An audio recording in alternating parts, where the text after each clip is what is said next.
Bana, unajua nini?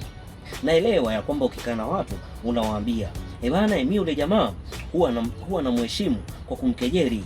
Heshima ninayompa sio ya kweli wala nini, na wala sio kutoka moyoni mwangu, namwetia tu, ila simuelewi wala nini. Sawa, ndiyo, lakini kwa upande wangu ninachoamini mimi, heshima ulionipa ni heshima tayari umeshanipa. Hata kama ulikuwa una kejeli ama nilili kutoka moyoni mwako, ninachojali mimi tayari umeshaniheshimu. Ila wanaume wenzangu, wacha niwaambie kitu. Katika maisha inakupasa siku zote uhakikishe uhangaike unavyoweza, ufanye unachoweza. Mchezo wa pesa usikutoke ndani ya mikono mwako, pesa isikutoke katika mikono yako, usije ukakosa pesa kizembe. Kwa maana kwa hivi sasa hali tulionayo, inasemekana ya kwamba pesa ndio kila kitu, na bila pesa hautaheshimika.